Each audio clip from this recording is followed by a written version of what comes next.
एक रसास्वाद, चंद्र आहे साक्षीला, माझं कोकण, भूत भुजाटी आणि मी इत्यादी कार्यक्रमाचे सादर करते. त्यांनी 1800हून अधिक व्याख्याने व कार्यक्रम देशभरात राबवलेले आहेत. 2006 साली मराठी वृत्तपत्र लेखक संघाचा अल्फाबेट हा पुरस्कार त्यांना प्राप्त झालेला आहे. मी सर्वांना विनंती करते की करायचे. त्याचबरोबर तृप्ती देसाई शिक्षण BA आणि संगीत विशारद आहेत. 32 वर्षे त्यांनी शिक्षिका म्हणून कार्यरत आहेत. त्या गीततृप्ती हा मराठी व हिंदी गाण्यांचा कार्यक्रम त्या सादर करतात. 500हून अधिक कविता त्यांनी लिहिलेल्या आहेत व राज्यस्तरीय स्पर्धेत त्यांनी प्रथम क्रमांक प्राप्त केलेला आहे. तर त्यांचेही गाण्यांच्या गजरात तुम्ही स्वागत करावे विनंती करते. तसेच अशा या दोन्ही सादरकर्त्यांचे मी अमरहिंद मंडळातर्फे स्वागत करते आणि पुढील कार्यक्रम त्यांची सूत्रे मी त्यांच्या हाती देते. नमस्कार, मी सुरेश बेडेकर, मी मधुरा पेडणेकर आणि आधी येऊन गेली ती तेजल देशपांडे. तेजलने आता थोडक्यात, माझा आवाज येतोय सगळ्यांना? तेजलने आता खूप चांगलं सांगितलं की सांस्कृतिक अमावस्या हे सुरू करण्याचं मेन कारण हे होतं की प्रायोगिक रंगभूमी असू दे किंवा कुठलेही असे कलाकार की ज्यांना आपली कला सादर करण्यासाठी एक व्यासपीठ हवं असतं, जे कमर्शियल व्यासपीठावर मिळत नाही, कारण त्याच्यामध्ये अनेक चौकटी असतात. पण हे असं व्यासपीठ अमरिंद मंडळाने खुलं करून दिलं, जेणेकरून आपण अनेक वर्ष अनेक कार्यक्रम राबवतोय. जसं आपण इतरांना प्राधान्य देतोय, तर मला खूप बरं वाटतंय की आपली दखल, आपली म्हणजे अमरिंद मंडळाची दखल बाहेर घेतली जाते. अनेक संस्था अमरिंद मंडळाची दखल घेतात आणि त्याच्यातलीच एक दखल आज घेतली गेली आहे, म्हणून मी इथे त्याच्यासाठी आलो आहे. तर स्वामीराज प्रतिष्ठान नावाची एक संस्था आहे, त्यांनी अमरिंद मंडळाला प्रायोगिक घर नावाचा पुरस्कार दिलेला आहे आणि त्याच्यासाठीच अमरिंद मंडळाची सगळी अध्यक्ष आणि संघटना आज यशवंत नाट्यगृहामध्ये गेलेली आहे. त्याच्यासाठी मी सांगितलं की कसं असतं, आपण इतरांचं कौतुक करतो, पण इतरांनी आपलं पण कौतुक करणं तेवढंच गरजेचं आहे आणि त्याच्यामध्ये आम्ही उतरलो आहोत. आणि मला खूप बरं वाटलं की आज आपल्याकडे असे चंद्रशेखर ठाकूर, ज्यांचं वय म्हणजे सगळ्यांनी अंदाज बांधला असेल, पण मी त्यांच्याशी बोलताना खूप बरं वाटलं की ते म्हणाले, मी 18व्या वर्षी नोकरीला लागलो बँक ऑफ इंडियामध्ये. म्हणजे माझ्यासाठी हा एक चमत्कार होता, कारण आम्हाला नोकरी शोधावी लागते, त्यांना 18व्या वर्षी मिळाली. हा एक. दुसरी गोष्ट, रिटायरमेंट त्यांनी बँक ऑफ इंडियामधूनच घेतली, म्हणजे हा दुसरा चमत्कार. आता आपण 2-2 महिन्यांनी नोकऱ्या बदलतोय, पण इतकी आपण म्हणतो ना की एखाद्या गोष्टीशी आपण तग धरून राहणं, प्रत्येक आईबाबा सांगा नोकरी सोडू नकोस, नोकरी सोडू नकोस. मी म्हणतो हे खूप चांगलं उदाहरण आहे आणि या उदाहरणातलं त्यांनी अनेक आलेले अनुभव वेगळ्या पद्धतीने या व्यासपीठावर सादर करण्यासाठी आपल्या सगळ्या समाजासाठी खुले केलेले. तर मला खरंच बरं वाटलं चंद्रशेखर सर तुम्ही इकडे आला आणि मॅडम तुम्ही सुद्धा, तुम्ही तुमचा कार्यक्रम चालू करा. ठीक आहे.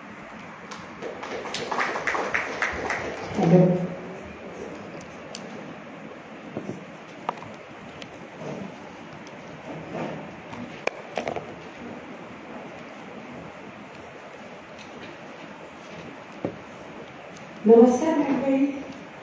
मराठी नाटक एक रसास्वाद ह्या 132व्या प्रयोगामध्ये मी तृप्ती सरदेसाईंनी आपल्या सर्व उपस्थित रसिक प्रेक्षकांचं मनपूर्वक स्वागत करते. आणि आपल्या ह्या अमरहिंद मंडळामध्ये आम्हाला हा कार्यक्रम सादर करण्याची संधी दिल्याबद्दल सीमा कोल्हटकर मॅडम, सुरेश सुंदे सर यांचे आणि सर्व कार्यकारिणीचे आभार मानते. तसंच आता इथे परिचय करून देणारे त्यांचेही आभार मानते. आणि हा आमचा 95 मिनिटाचा कार्यक्रम आहे आणि हा कार्यक्रम बघत असताना म्हणजे आतापर्यंतचा आमचा अनुभव असा आहे की कोणालाही जराही कंटाळा येणार नाही, झोप येणार नाही आणि जांभई सुद्धा येणार नाही. कारण दर्जेदार लेखन हा नाटकाचा कणा असतो आणि पूर्वीच्या प्रतिभावंत नाट्य कलावंतांच्या सकस अभिनयाद्वारे भूमिकेशी समरस होऊन अक्षरशः हे नाटक आपण आपल्या मनापर्यंत भिडवलं आणि घरी जाताना रसिक ते नाटक आणि कथा घरी घेऊन जात असत. तर आज तुम्ही आणि आम्ही बघितलेल्या सर्व जुन्या नाटकांवरती आधारित असा हा आजचा जुना स्मृती जागवण्याचा कार्यक्रम आहे. तर मंडळी काय असतं की जेवण उरकून घेणं आणि ताटातील प्रत्येक पदार्थाचा स्वाद घेत घेत जेवणं, ह्या दोन गोष्टींमध्ये फरक असतो. आणि तसाच अगदी आपण सर्वजण मनोरंजन म्हणून नाटक बघतो आणि त्याचा आपण आनंद घेतो, परंतु चंद्रशेखर ठाकूर यांच्यासारखी व्यक्ती ह्या नाटकाच्या विविध अंगांचा, त्यातील सौंदर्य स्थळांचा, म्हणजे लेखन कसं आहे, दिग्दर्शन कसं आहे, नैपथ्य कसं आहे, अभिनय, प्रकाशयोजना कशी आहे, एवढंच काय, पण एखाद्या नटानं घेतलेला छोटासा पॉज यातले सुद्धा बारकावे बघतो आणि नाटकाचा आस्वाद घेत नाटक बघतो. आता ह्याचा प्रत्यय आपल्याला या कार्यक्रमामधून येईलच. तर मी आजच्या ह्या कार्यक्रमाला सुरुवात करते. तर चंद्रशेखरजी, आपण जुनी नाटकं खूप वेळा बघितलेली आहेत. अगदी प्रत्येक नाटक आपण 7-7 वेळा, 8-8 वेळा असंही पाहिलेलं आहे. आणि मुख्य म्हणजे ती संवाद सतत आपली सगळी नाटकं पाठ आहेत. तर त्या आपल्या पाठांतराची झलक आपल्या सर्व रसिक प्रेक्षकांना आपण सुरुवातीलाच करून द्याल का? अवश्य. पण त्याआधी मी सांगतो की इथे उपस्थिती कमी आहे वगैरे, त्यामुळे मी अजिबात नर्वस नाही. याचं कारण असं की जे आलेली मंडळी असतात ती सगळी दर्दी असतात. आणि माझ्या एवढ्या कारकिर्दीमध्ये मी सगळ्यात मोठा जो कार्यक्रम केला होता तो नाशिकला केला होता 2007 साली कालिदास कला मंदिरमध्ये. त्या कार्यक्रमाला 1430 प्रेक्षक उपस्थित होते. हा ऑल इंडियाचा विक्रम आहे. आणि मी टाळ्या वाजवल्या. सगळ्यात लहान विक्रम माझ्याच नावावरती आहे. गोरेगावला बुद्ध विहार म्हणून आहे, तिथे कार्यक्रम केला होता. तिथे फक्त 5 लोक होती. त्यामुळे दोन्ही रेकॉर्ड माझ्याच नावावरती आहेत. आणि त्याला कारण असं होतं, जुलै महिना होता 2005-06चा, पाऊस होता, डोंगरावर पाणी होतं. मी वक्ता असल्यामुळे मला जाणंच आवश्यक होतं. मी गेलो होतो, पण बाकी कोणी आले नाही. त्यामुळे सगळे मिळून लाऊडस्पीकरवाला धरून 5 माणसं होती. त्यामुळे आणि दुसरी गोष्ट कशी असते की कमी उपस्थिती असली ना तरी त्याचा देखील वेगळ्या प्रकारे उपयोग करून घेण्याचं कौशल्य आपल्या पुलंसारख्या व्यक्तींकडे होतं. अरुण दाते गायक, त्यांनी एक व्हिडिओ केला. त्याच्यात त्यांनी सांगितलं की मी ज्यावेळी मुंबईत आलो, अरुण दाते इंदोरला राहायचे, त्यांनी लिहिलं, सांगितलं की मी ज्यावेळी मुंबईत आलो त्यावेळी मला कोणी ओळखत नव्हतं आणि माझा पहिला प्रोग्राम कोणीतरी आयोजित केला होता. त्याला अतिशय तुरळक उपस्थिती होती, कारण अरुण दातेचं नाव कोणाला माहिती नव्हतं. पण अरुण दाते म्हणाले की मला आनंद वाटतो, अभिमान वाटतो की माझ्या त्या पहिल्या कार्यक्रमाला साक्षात पु ल देशपांडे हजर होते. मला खूप आनंद झाला. मी खाली उतरून त्यांना नमस्कार केला पुलंना आणि सांगितलं की मला खूप आनंद होतो, पण मला थोडी शंका आहे की माझ्यासारख्या माणसाचं नाव कोणाला माहिती नाही, उपस्थिती एवढी कमी आहे, मग तुम्ही कसे काय आलात माझ्या कार्यक्रमाला? त्यावेळी पुलं म्हणाले, अरुण दाते गेला महिनाभर माझी तब्येत बरी नाही आहे, डॉक्टरांनी विश्रांतीचा सल्ला दिला, बाहेर पडू नका. त्यामुळे काल मी परत डॉक्टरांकडे गेलो आणि विचारलं किती दिवस चालेल तर बाहेर पडू नका. तेव्हा डॉक्टर म्हणाले असं करा, उद्यापासून थोडं थोडं बाहेर जायला सुरुवात करा, फक्त एक पथ्य पाळा, कमी गर्दी असेल त्या ठिकाणी जात. म्हणजे त्या परिस्थितीचा उपयोग सुद्धा कसा मुलांनी छान करून घेतला. तर आताही पाठांतराचं म्हणा, ही सगळी नाटकं माझी जी पाठ आहेत ना त्याच्यात माझं काही विषय हे नाही एक कर्तव्यकारी, कारण ती लेखनाची ताकद आहे, ज्यांनी सादर केलं त्या अभिनेत्यांची ताकद आहे. त्यामुळे आपोआप लक्षात राहतं. 100 पानाचं पुस्तक नाही मला पाठ होणार, पण ते नाटक पाठवता आपण समोर बघत असतो आणि अनेक वेळा बघितले. तर पाठांतराची झलक दाखवा म्हणतात. रायगडाला जेव्हा जाग येते या नाटकामधला संवाद आहे. प्रसंग असा आहे की शिवाजी महाराज आग्र्याला गेलेले असताना मिठाईच्या पेटारातून सुटका करून घेतात, ते सगळ्यांना माहिती आहे. पण बाहेर आले होते महाराष्ट्रापर्यंत येताना खूप अडचणीचा सामना करायला लागतो, कारण औरंगजेबाने हेर सोडलेले असतात आणि ते काही गप्प बसलेले असतात. त्यामुळे एका रात्री असं ठरतं, महाराष्ट्राच्या दिशेने मार्गक्रमणात रात्री होत असे, दिवसा लोक लपून बसतात कुठेतरी. एक दिवशी रात्री खलबतच आली होती, शिवाजी महाराज आणि काही सरदार, आणि त्यावेळी शिवाजी महाराजांच्या बरोबर 8 वर्षाचे संभाजीराजे देखील होते. तर असं ठरतं की शिवाजी महाराज आणि काही सरदार महाराष्ट्राच्या दिशेने पुढे होतील आणि त्यानंतर काही दिवसांनी संभाजीराजे वयवर्ष 8 आणि काही सरदार नंतर येतील, म्हणजे पकडले जाऊ नये म्हणून. आणि त्याप्रमाणे केलं जातं. ती जो सल आहे ना तो संभाजी महाराजांच्या मनात राहतो, कारण 8 वर्षाचं वय होतं, त्यांना कळत नव्हतं हे का असं मागे ठेवून जातात, पण तो शल्य त्याच्या मनात राहतं. आणि लग्न झाले होते संभाजीराजे ही गोष्ट आपल्या पत्नी येसूबाई त्यांना सांगतात की आबासाहेबांचं आमच्यावर प्रेम नाही, नाहीतर त्या मला एकट्याला टाकून गेले नसते. मग येसूबाई ही गोष्ट शिवाजी महाराजांना सांगतात की स्वारींच्या मनात आपल्याबद्दल शल्य आहे की तुम्ही त्यांना एकटं टाकून आले. त्यावर शिवाजी महाराज खुलासा करतात येसूबाईंच्याकडे, सूनबाई, राजानं एकटं मागे टाकून जायला आम्ही त्यांचे दुश्मन का होतो? जीवाच्या भयानं पाठीला पाय लावून पळणारे हे नादान भ्याड का होतो? विचार करा, मोगल आमच्या पाठीवर सगोवार हेरांचा सुळसुळाट. जरा गफलत होती तर सारे गनिमाच्या तावडीत सापडलो असतो. त्या रात्री राजाने आपल्या चिमुकल्या हाताने आमच्या कमरेला घट्ट मिठी मारली. पत्थराला पाजर फुटेल असा ठाव फोडला. आबासाहेब तुम्ही आम्हाला एकट्याला टाकून नाही नाव जाणार. सुनभाई ते शब्द ऐकले आणि आमच्या शिरावरचा मुकुट डळमळला. कमरेची समशेर लटपटली, पायातलं त्राण निघून गेलं. क्षणभर मेंदू सणक आली. 8 वर्षाच्या पोराला, एकुलत्या एका पोराला असं परमुखात एकटं टाकून जाण्यापेक्षा नको तो संकल्प, नको ती प्रतिज्ञा आणि नको ते हिंदवी राज्य. पण दुसऱ्या क्षणाला आमच्या डोळ्यासमोर रायगड उभा राहिला. आमच्या शब्दाखातर रक्त सांडणाऱ्या सवंगड्यांची उद्ध्वस्त घरदारं डोळ्यासमोर आली. विचार आला, आमची एकट्याची जान खतऱ्यात असली तर मामला वेगळा होता. पण चिमुकले राजे, दौलतीचे वारस, ते जर औरंगजेबाच्या तावडीत सापडले तर दौलतीचा समूळ उच्छेद होईल. म्हणून केवळ राजांना वाचवण्यासाठी आम्ही आमचं मन मारलं, उसनं अवसान आणलं आणि त्या कमरेभोवतीच्या चिमुकल्या हातांची मिठी कठोरपणे सोडवली. त्या रात्री राजानं एकटं मागे टाकून मोठ्या निर्धारानं रातोरात आम्ही यमुना पार झालो. आमच्या बरोबरच्या सरदारांनी आमच्या मुद्रेवर फक्त निर्धारच पाहिला. पण सुनबाई, आमच्यातल्या तडफडणाऱ्या पित्याचे अश्रू पाहिले फक्त यमुनाबाईनं, फक्त यमुनाबाई.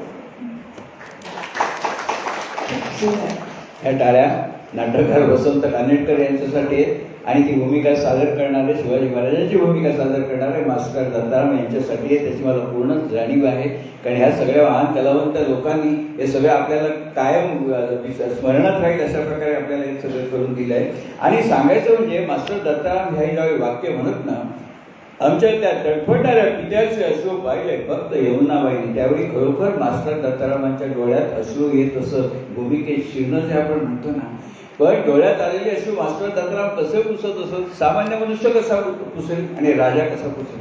राजाच्या प्रत्येक कृतीमध्ये राजापणा दिसणं आवश्यक आहे. आमच्या वेडेकर साहेब नाटकात काम करणार आहेत, त्यांना सहमत होती. राजाच्या प्रत्येक गोष्टीमध्ये राजापणा दिसला पाहिजे. मास्टर दत्ताराम कसं अश्रू पुसत असत?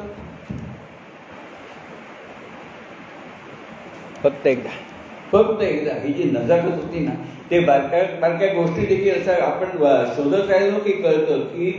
आणि ह्याबाबत एकदा वासू भट्टाचार्य म्हणाले होते, एक नाटक बघायला आले होते वासू भट्टाचार्य, एवढं मोठं प्रश्न हिंदी चित्रपटातलं.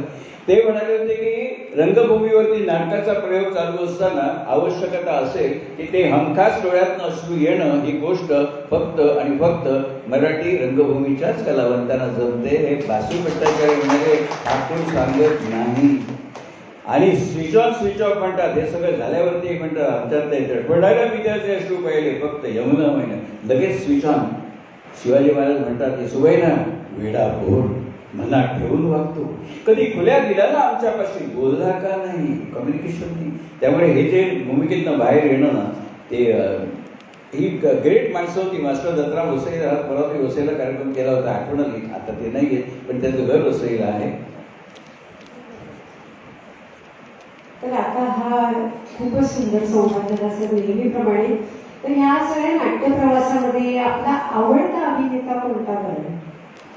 मला तुमच्या विषयात सगळं सार्वमत घेतं ना, एक मुखी लोक सांगतील की डॉक्टर काशीनाथ घाणेकर म्हणून.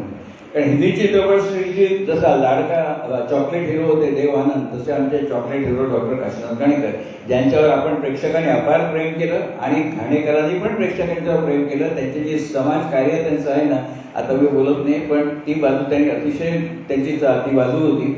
आणि डॉक्टर घाणेकरांचं वैशिष्ट्य म्हणजे एकमेव अभिनेता की वर्तमानपत्रात नाटकाची जाहिरात आली की काही तासामध्ये ॲडव्हान्स बुकिंगमध्ये रांग लागायची आणि काही तासात नाटक हाऊसफुल व्हायचं, बोर्ड लागायचं हाऊसफुल म्हणून. हा करिश्मा फक्त डॉक्टर काशीनाथ घाणेकरांचा होता. आणि त्यांनी एक स्वतःची शैली, लाऊड शैली ठेवली होती. शैली 2 प्रकारच्या असतात. अंडरप्ले म्हणजे आता साहेब म्हणाले तसं नसिरुद्दीन शाह, अमोल पालेकर, अंडरप्ले. आणि लाऊड प्ले म्हणजे शत्रुघ्न सिन्हा सारखा, तो वडिलांशी बोलताना पण शत्रुघ्न सिन्हा आपण असं ऐकण्याचे म्हणत नाही, त्याची स्टाईल होती तशी डॉक्टरांची जीवनशैली होती. आणि डॉक्टरांवर आपण एवढं प्रेम केलं की शय्या नामावली सध्या एक अंक झाल्यावर सांगतात. पूर्वी नाटकाच्या सुरुवातीला सांगत असत. त्यावेळी लेखक, दिग्दर्शक, नेपथ्य आणि कलाकारांची नावं सांगताना सगळ्यात शेवटी सांगितलं जायचं. आणि लालेंच्या भूमिकेत डॉक्टर काशीनाथ खानेकर म्हटल्यावरती जो काही टाळ्यांचा कडकडाट होत असे ना, कोणी सांगायला नव्हतं तिथे डॉक्टरांसाठी जोरदार टाळ्या झाल्या पाहिजेत म्हणून. नाही, हे आपण जे प्रेम केलं त्याचं ते खरं प्रतीक होतं तसे आमचे डॉक्टर. आणि दुसरी गोष्ट की त्यांचा प्रवेश दमदार असेल डॉक्टरांचा. डॉक्टर काळजी घेत असत प्रत्येक नाटकाचा पहिला प्रवेश जोरदार व्हायला पाहिजे. उदाहरण सांगायचं तर रायगडाला जेव्हा जाग येते मध्ये सुरुवात अशी आहे की संभाजी महाराज गडाबाहेर गेलेले असतात. रात्र झाली तरी परत येत नाही, सकाळ झाली तरी येत नाही. सगळे चिंतेत असतात की शंभूराजे गेले कुठे. मग सकाळी दरबार पडतो शिवाजी महाराज, सगळे सरदार, आणि चिंता सगळ्यांना की राजे गेले कुठे. तर कोणीतरी एक सरदार म्हणतो की शंभूराजे आता युवराज आहे, मनाला येईल तसं वागायला शंभूराजे आता स्वतंत्र नाही. आणि नेमका त्या क्षणी डॉक्टर काशीनाथ घाणेकर जे संभाजी होते रायगडाला जेव्हा जाग येते मध्ये त्यांचा प्रवेश होतो आणि त्यांच्या कानावर शब्द पडतात, मनाला येईल तसं वागायला शंभूराजे स्वतंत्र नाही. हे काय खाणेकर गरजत येतात ना, कोण म्हणतो शंभूराजे स्वतंत्र नाही म्हणून. अण्णाजी तुम्ही, हंबीराव तुम्ही, पंत तुम्ही, सगळी चिडी चॉप असतात. मग हंबीराव पुढे येऊन म्हणतात, क्षमा सवी युवराजे, आपण ऐकले ते शब्द आमचे होते. तर हंबीरावांनी सांगितलं ते शब्द आमचे होते म्हटल्यावरती डॉक्टर काशीनाथ खानेकर लगेच नरमतात का, हंबीराव मामा त्यांना काय बोलणार. पण त्यावेळी त्यांचा जो अभिनय होता ना डॉक्टर काशीनाथ घाणेकरांचे जे बारकावे आपण टिकतो, ज्यावेळी हंबीराव म्हणतात आपण ऐकले ते शब्द आमचे होते, घाणेकर त्या तलवारीच्या मुठीवर अशा प्रकारे हात आपटायचे ना, म्हणजे काय करू रे, दुसरा कोण असता ना तुला कच्चा खाल्ला असता. हे जे छोटे बारकावे असतात ना ते आपल्याला सौंदर्य सरळ म्हणतो मी त्याला, अनेक वेळा ते लक्षात येतात तसे नाही सगळ्यांच्या. आणि दुसरे एक मी नाव घेईन त्याबरोबर प्रभाकर पणशीकर. कारण प्रभाकर पंत पणशीकर आणि घाणेकर यांनी नाट्यसंपदाच्या माध्यमातून एवढी मोठी कामगिरी करून ठेवली आहे ना की त्याला तोड नाही. आणि पणशीकरांचे वैशिष्ट्य म्हणजे तुम्हाला सांगतो, संगीतकार नौशाद एकदा म्हणाले होते, संगीतकार नौशाद म्हणाले होते की नरगिस ही अभिनेत्री तिने मदर इंडिया हा एकच चित्रपट केला असता तरी देखील सदैव तिचं नाव आदराने घेतलं गेलं असतं. तसं मला वाटतं प्रभाकर पंत पणशीकरांनी तो मी नव्हेचे एकच नाटक जरी केलं असतं ना तरी सदैव त्यांचं नाव आदराने घेतलं गेलं असतं. बघा ना, 5 वेगळ्या भूमिका, प्रत्येक भूमिकेचा 5 वेगळा आवाज, सगळं वेगळं होतं, एवढं त्यांनी पेललं होतं. आणि म्हणून पणशीकर त्यांचं वैशिष्ट्य म्हणजे पणशीकरांचं स्पष्ट शब्दोच्चार, आवाजातले चढ उतार आणि योग्य ठिकाणी पॉज, ताई आता म्हणायला तसं ते त्यांचं वैशिष्ट्य होतं. जेव्हा अतिशय उपयोगी पडलं. शेअर बाजारावरती मी 1680 व्याख्यानं केली, 2 तास प्रत्येक इथे केलं जातं. 10 वर्ष झाली, 4 वर्ष. लोक खेळून राहायची असतील ना तर थोडी ही गोष्टी आवश्यक आहे, ते मी पणशीकरांच्याकडनं शिकलो. आणि त्याच्यामध्ये बघा ना, अश्रूंची झाली फुले म्हटलं, त्यांचा जो पूर्वार्धामध्ये प्रिन्सिपल विद्यानंद, उत्तरार्धामध्ये स्मगलर विद्यानंद, एवढ्या ताकदीची भूमिका पेली.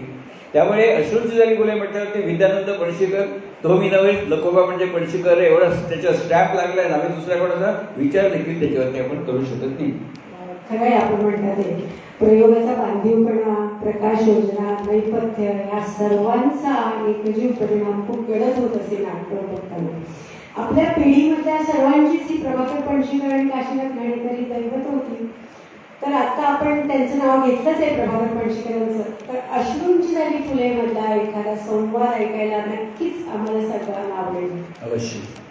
हे कार्यक्रम मी ज्येष्ठ नागरिक संघ, महिला मंडळ, लोकमान्य सेवा संघ, आपलं अमरिंद मंडळ अशा सांस्कृतिक संस्थांमध्ये करतो. कारण प्रेक्षक सगळे 50च्या वरती असतात, ज्यांनी नाटकं बघितलेली असतात, त्यांना त्याच्यात गोडी असते. तरुण पिढीला आता माझ्या नातीला कोण घाणेकर कोण पणशीकर त्यांना काही देणं घेणं त्याची असत नाही. त्यामुळे हे कार्यक्रम जास्तीत जास्त होतात. तर अश्रू झाली मुलेमध्ये प्रिन्सिपल विद्यानंद पूर्वार्धामध्ये ते प्रामाणिक असतात, पण संस्थाचालक त्यांच्यावरती खोटा आळा टाकून तुरुंगात रवानगी करतात. त्यावेळी त्यांची पत्नी डॉक्टर सुमित्रा भेटायला जाते तुरुंगात आणि ती सांगते तुमच्यावर अन्याय झालाय, तुम्ही काही गुन्हा केला नाही, तरी तुमच्यावरती अशी परिस्थिती निर्माण केली गेली तर आपण हायकोर्टात अपील करू आणि मला खात्री आहे की हायकोर्टात तुम्ही निर्दोष सुटाल आणि मी तुम्हाला सन्मानाने घरी घेऊन जाईन.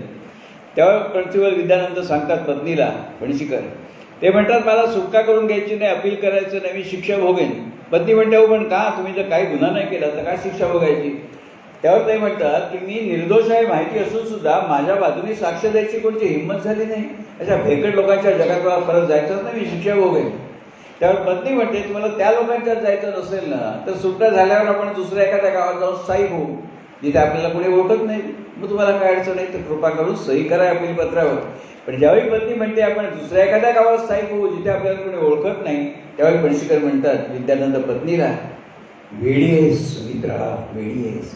जगाच्या पाठीवर तुम्हाला कुठे घेऊन गेलीस तरी सूर्य तोच, माणसं तीच, बीज तेच, वृक्षही तेच, माती तीच, पाणी तेच. या मातीत कीड माजली आहे, या पाण्यातच विखार फोफावलाय सुमित्रा, परत जा. मूठभर माती भाजून धरतीची कीड मरत नाही आणि ओंजळभर पाणी उकळून महासागर शुद्ध होत नाही. अखेर या ओंजळभर पाण्यात गुदमरून मरणार आहेत दुनियेतले सगळे विद्यानंद आणि या विषारी मातीत फोफावणार आहेत फक्त धर्मापा सुमित्रा, परत जा. माणसाने बनवलेल्या दुनियेचा हाच न्याय आहे, तो कुणीही बदलू शकत नाही. सुमित्रा, परत जा. तर छोटा गडकरी असा कौतुकाने ज्यांचा उल्लेख केला जातो ते म्हणजे नाटककार बाळ कोल्हटकर. त्यांची आणि आपली कधी भेट झाली होती का? तसं आहे, मगाशी मी बेडेकर साहेबांबरोबर बोलत होतो. बरीच वर्ष मी दादरला आपल्या हाकेच्या अंतरावर शिवाजी मंदिरमध्ये जर्मन भाषेचे क्लासेस चालायचे, तिथे मी येत असे जर्मन शिकायला. आणि शिवाजी मंदिरमध्ये केंद्रबिंदू आहे नाट्य व्यवसायाचा, त्यामुळे तिथे सगळी मंडळी केव्हा नाही केव्हा येत असत. तिथे आपल्या मोहन तोंडवळकर वगैरे सगळ्यांची ऑफिस होती, पणशीकरांचं ऑफिस होतं, रघुवीर तळाशीलकर, नेपथ्यकार त्यांचं, हे सगळी मंडळी ते पत्रकार होते, जर्मन शिकवणारे वेन्न कुलकर्णी, आता नाही येते. तर त्यांच्याच पत्रकारासमोर या सगळ्या लोकांचा राबता असायचा आणि त्या सगळ्यांशी अगदी जवळून गप्पा मारण्याची संधी मला मिळाली. तर त्याचा बोलले बाळ कोल्हटकरांचं वैशिष्ट्य म्हणजे पणशीकरांचे एकदम उलट. संत एका लयीत बोलायचे, चढ उतार वगैरे काही नाही, पण ते छान वाटायचं त्यांना. लांब लचक संवाद, लिहिणारे तेच, निर्माते तेच, मुख्य भूमिका त्यांची असायची. तर त्यांचं तो लहानपण देगावमधला एक छान संवाद आहे पण बाळ कोल्हटकरांनी लिहिलेला आणि त्यांनीच म्हटलेला. आणि वैशिष्ट्य म्हणजे तो संवाद बाळ कोल्हटकर एका दमात म्हणत असत. मला एका दमात म्हणता येणार नाही, पण संवाद म्हणून दाखवतो. त्या म्हणाला छोटा गडकरी, ते किती सार्थ आहे तो संवाद ऐकून आपल्याला लक्षात येतं. लहानपण देगा जेव्हा संसाराचं नाटक म्हणजे बुद्धिबळाचा डाव, पटावरच्या सोंगट्या, पैसा त्याचं नाव. माणसाकडे पैसा जास्त झाला की माणूस श्रीमंत होतो, श्रीमंत झाला की पैसा लपवतो. माणसाकडे पैसा कमी झाला की माणूस गरीब होतो, गरीब झाला की दारिद्र्य लपवतो. पूर्वी उघडं पडायला पितळ होतं, आता सगळा स्टेनलेस स्टीलचा जमाना. अंग पोलादी, रंग चांदीचा, आतून बाहेरून पांढरा. बाजारात गेलं तर मोडीच्या भावात देखील कोणी विचारत नाही. तोच भाव प्रतिष्ठेचा बाजारात. उगाच कशाला डौल हवा दुसऱ्याच्या काळक्यावर छत्री धरायचा. प्रत्येक जण एकाच परिस्थितीच्या पावसात दिसतो आहे.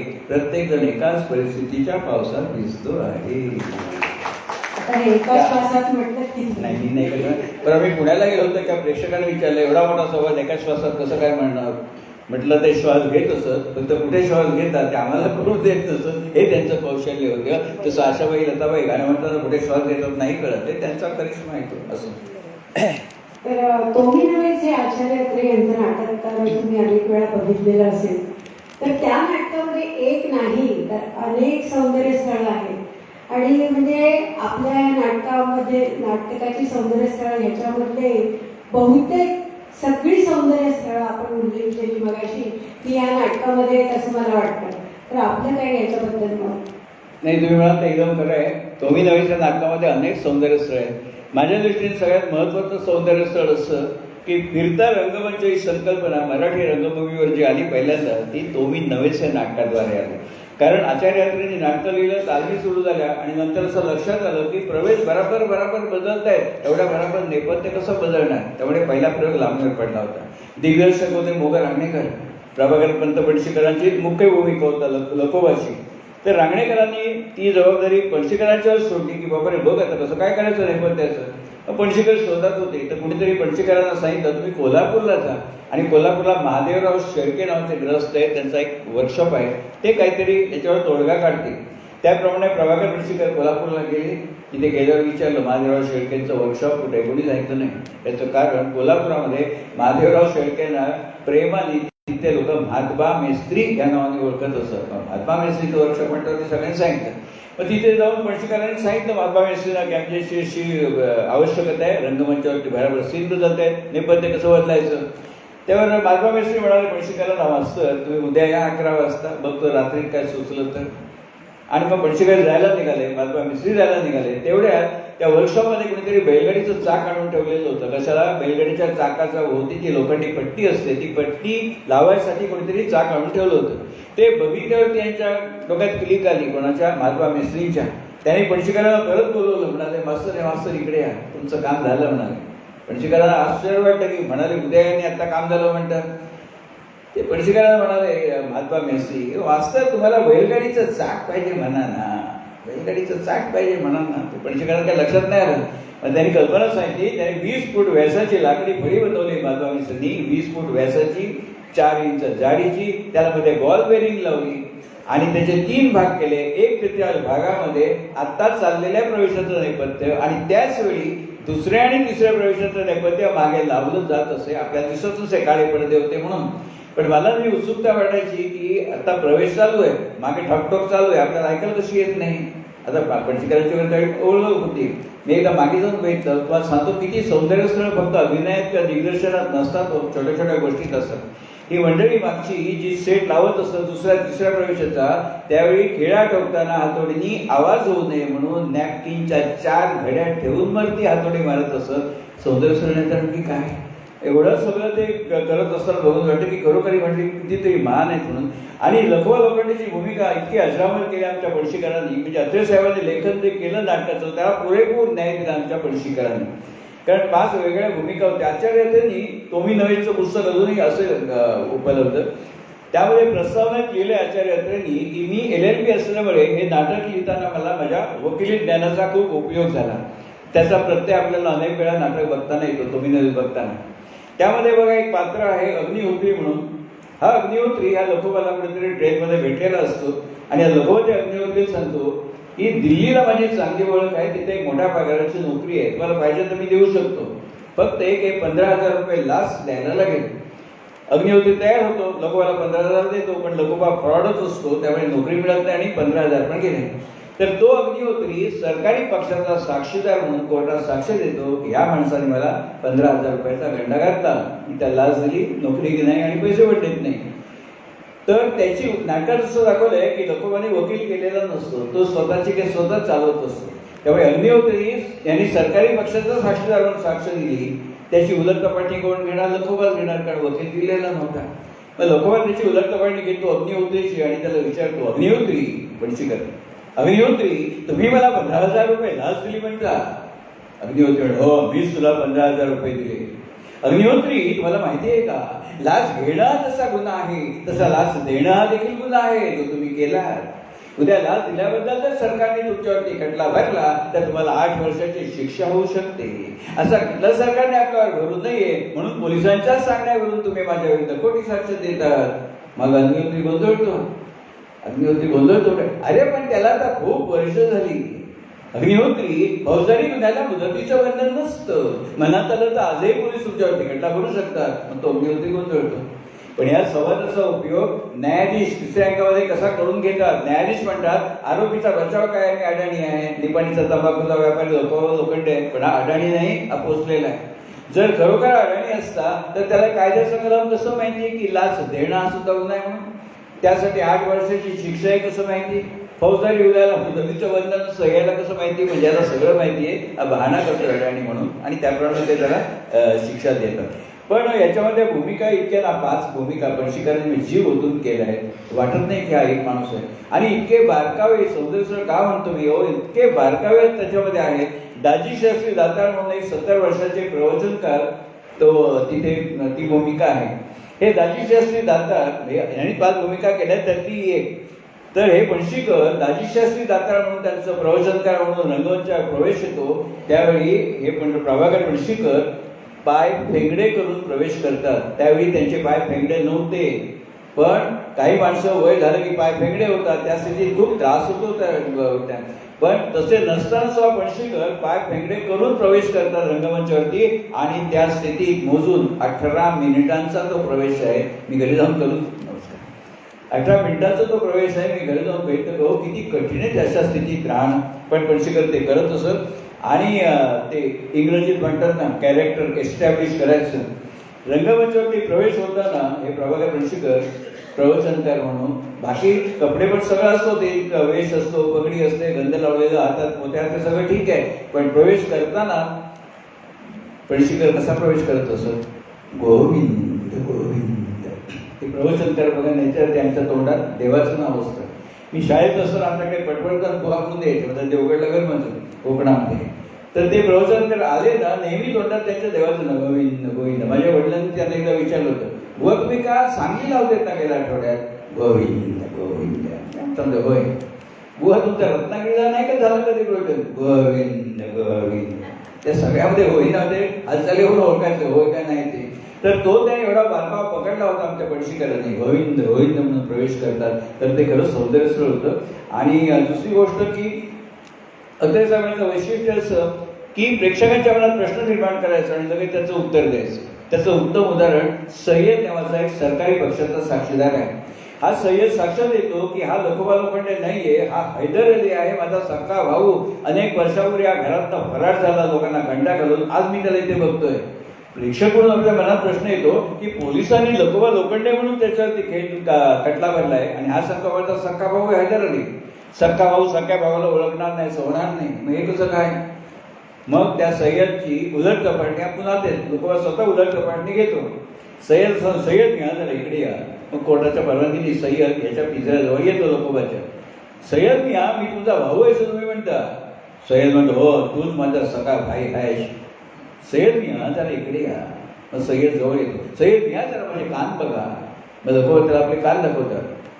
बारकाईने सय्यद बघतो कान लोकोबाचे आणि म्हणतो, लोकोबा विचारतो, काय फरक आहे तुमच्या माझ्या कानामध्ये? सय्यद म्हणतो, तुझे कान टोचलेले आहेत. मुसलमानात कान टोचतात? मुसलमानात कान टोचतात नाही ना. माझे कान टोचले, मी हिंदू आहे, मी कसा हैदर अली असेल? मग आपल्याला प्रश्न पडतो की कान टोचते म्हणजे हिंदू आहे आणि भाऊ म्हणतो माझा सक्का भाऊ आहे, कसं काय? लगेच पुढच्या संवादामध्ये सय्यदच्या तोंडी संवाद अत्रे साहेबांनी घातलाय. ज्यावेळी म्हणतो मुसलमानात कान टोचतात, त्यावेळी सय्यद म्हणतो, अरे एवढी सगळी बदमाशी केलीस, कान सुद्धा टोचून घेतली अशी, तुझा काय भरोसा? म्हणजे तेच खरं असण्याची शक्यता जास्त होती. म्हणजे अशी अत्रे साहेबांची शैली आहे ना. आणि हे सगळे कार्यक्रम कसं आहे की ही नाटकं आपण बघितलेली आहे, त्यामुळे आपल्याला त्या जुन्या आठवणी जागृत होतात. म्हणून मी अभिवाचन करत नाही, संवाद शक्यतो म्हणून दाखवतो, ते लोकांना जास्त आवडतं. आणि ज्येष्ठ नागरिक संघात करायचं कारण असं, ही सगळी संवाद आहे, त्यातले शब्द ज्येष्ठ नागरिकांना माहिती असतं. या नाटकामध्ये न्यायाधीश शेवटच्या अंकामध्ये निकाल देताना एक त्यांच्या तोंडी संवाद आहे. न्यायाधीश म्हणतात, कारण लखवाने अनेक बायकांना फसवलेलं असतं. तर न्यायाधीश म्हणतात, मला नवल वाटतं ह्या महाराष्ट्रातल्या बायकांचं.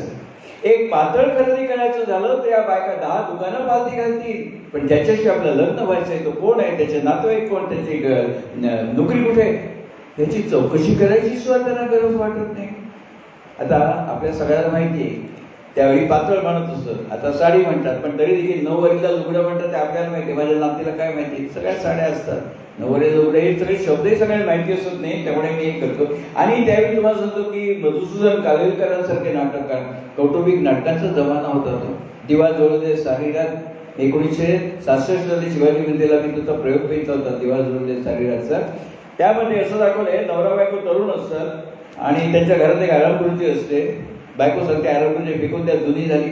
नवरा म्हणतो बिलकुल नाही, माझ्या वडिलांची आठवण्याची त्या खुर्चीवर बसत असत, खुर्ची घरातच राहणार. त्यावेळी त्याचे वाद होत असत नाही. मी एक दिवशी बायको वैतागते, म्हणते तुम्ही ऐकत नाही, मी सांगतो ते, मी जाऊन खाली खुर्ची टाकून येते, जाईल म्युन्सिपालिटीची गाडी घेऊन. जुन्या पुराण्या गोष्टी हव्यात कशाला घरात? याला वडिलांचं कौतुक आहे, स्वतःला काय पडले म्हणजे जुन्या पुराण्या गोष्टी हव्यात कशाला घरात? त्याच वेळी नेमकं या सासरे जे वाढलेले असतात त्यांचे मित्र गुप्ते काका, त्यांचा प्रवेश होतो. शरद तळवलकरांनी ती भूमिका केली होती. ही ज्यावेळी सून म्हणते जुन्या पुराण्या गोष्टी हव्यात कशाला घरात, त्याच वेळी गुप्ते काकांचा प्रवेश होतो. ते म्हणतात, सूनबाई लुगडं जुनं झालं तरी ते टाकून न देता त्याची गोधडी करून वापरणाऱ्या बायका या महाराष्ट्रात आहेतच. म्हणजे आपल्याला लक्षात येतं काय, आजही वाटतं की त्यावेळी काय संस्कृती होती. आता यूज अँड थ्रोचा जमाना झाला, कोणी जुन्या साड्यांचं पोवारणी दिली, विषय संपला. तर अशी एक नाटकं त्यावेळी होती ना.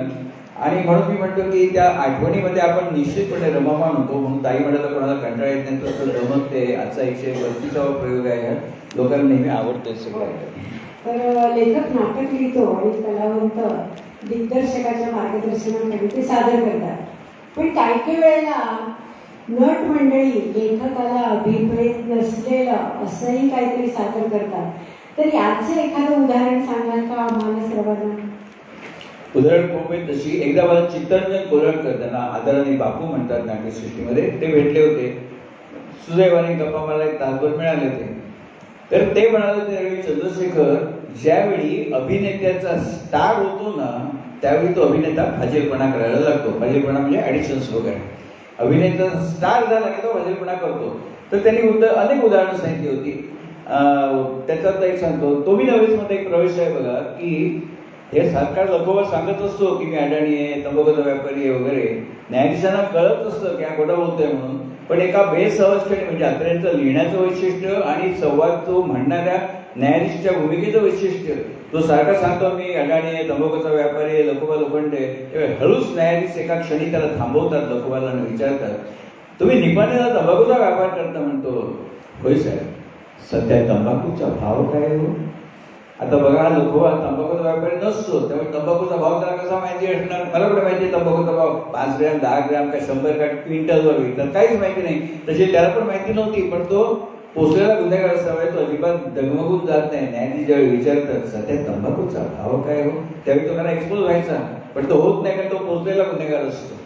तो न्यायाधीश मला सांगतो, न्यायाधीश महाराज, पणशीकरांचे न्यायाधीश महाराज, गेले 8 महिने मी तुरुंगात असल्यामुळे बाहेरच्या बाजारभावाची मला काहीच कल्पना नाही. पण सध्या सगळ्यात पासूनचे भाव वाढलेले असल्यामुळे तंबाखूचा पण भाव वाढलेला असेल. होय की नाही हो? होय की नाही? कोणाला विचारतो? पिंजऱ्याच्या बाजूला पोलीस हवालदार असतो, त्याला विचारतो होय की नाही हो?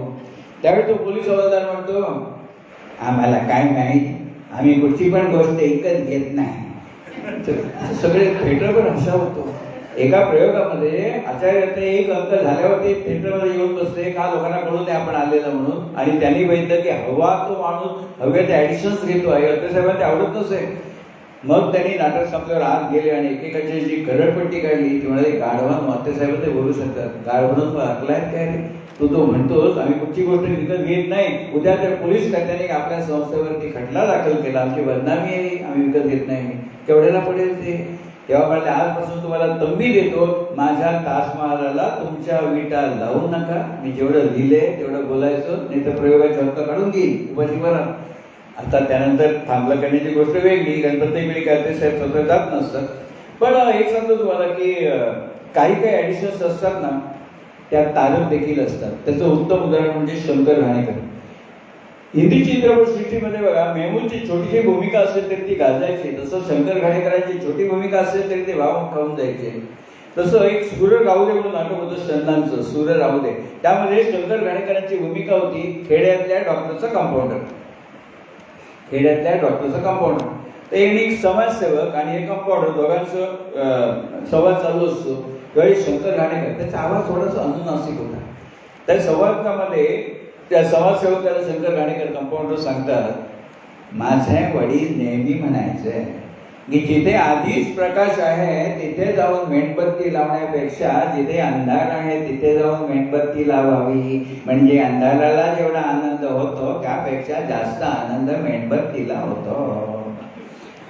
एक 3 प्रकार म्हणतो समाजसेवक, खरं रे तुझे वडील म्हणतात ते. काय करतात तुझे वडील? इलेक्ट्रिसिटी बोर्डात वायरमन नव्हते, शॉक लागून वाढले. समजलं कुठला? खरं रे बाबा, इलेक्ट्रिकची कामे जीवावरती, डोक्याची कामं, शॉक लागतो. काय काय होतं? नाही त्यांना तसा शॉक नाही लागला. मग मी 11वी SSC ला 11 वेळा नापास झालो, त्या शॉकनी ते गेले. त्यावेळी 11वी SSC होती.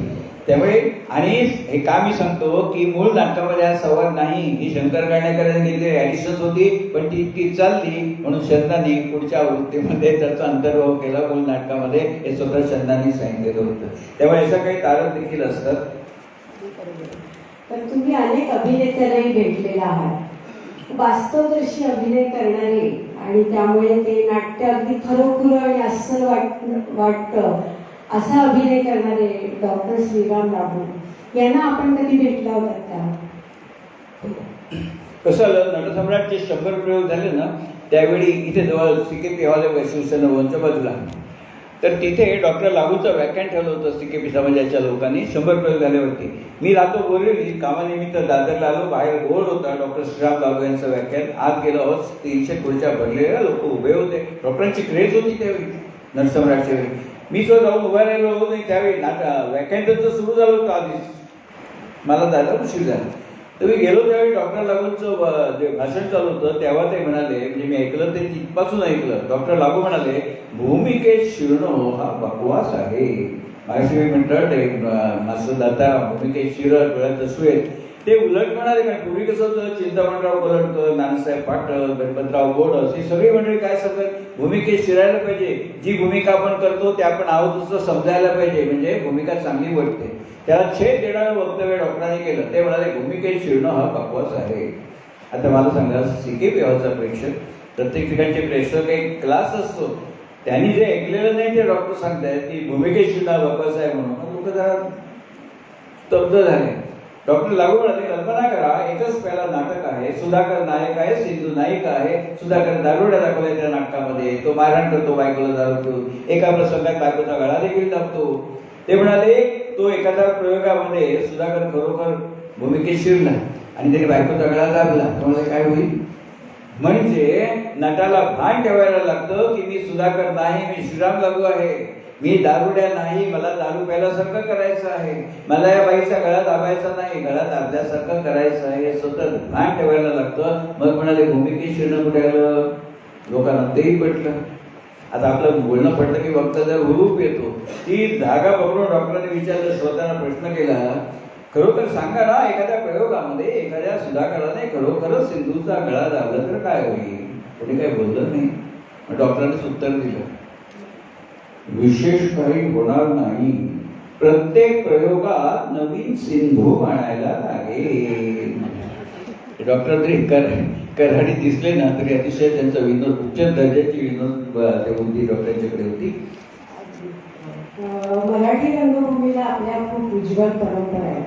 मराठी रंगभूमीचं वयोमान 185 वर्षाचं आता झालेलं आहे आणि शतकोत्तर अमृत महोत्सवाच्या काळामध्ये ह्या वाटचालीमध्ये या आपल्या रंगभूमीने रात्री सुरू होऊन पहाटेपर्यंत चालणारी संगीत नाटकंही पाहिलेली आहेत. आणि तसंच काही वेळेला असं व्हायचं की बोटावर मोजण्या एवढी अगदी नगण्य उपस्थिती असायची प्रेक्षकांची, पण तरी तेवढ्या उपस्थितीमध्ये सुद्धा शो मस्ट गो ऑन असा प्रयोग करणारे नाटक वेळे सुद्धा पाहिलेले आहेत.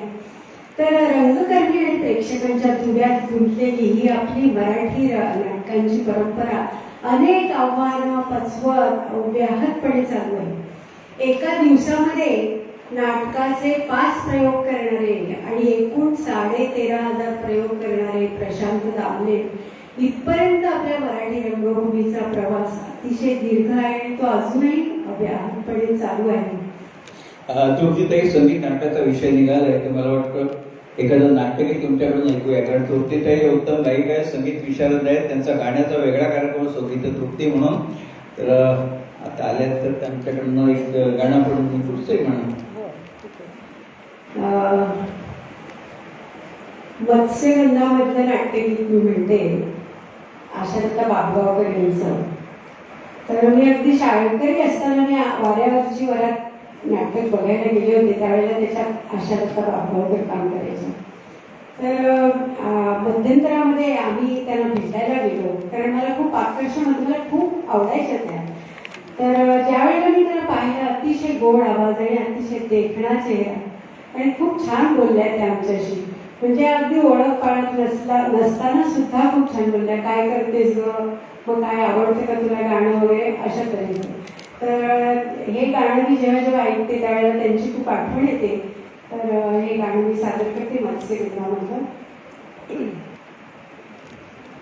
गर्द सभोवती रान साजणी तू तर चाफे कळी, तू तर चाफे कळी, काय हरवली सांग शोधिसी, काय हरवली सांग शोधिसी, या यमुनेच्या जळी. ओ गर्द सभोवती रान साजणी तू तर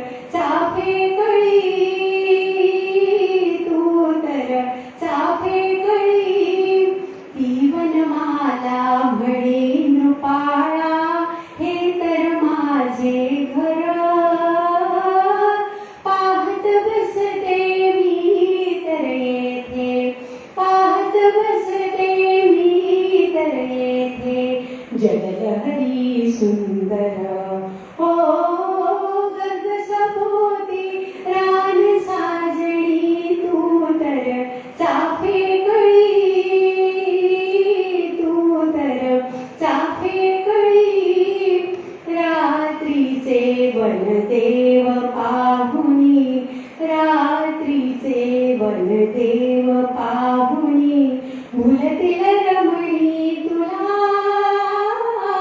तू वनराणी दिसे भुवनीना, तू वनराणी दिसे भुवनीना, तुझिया रूपा तुला ओ गर्द सभोवती रान साजणी, तू तर चाफे कळी,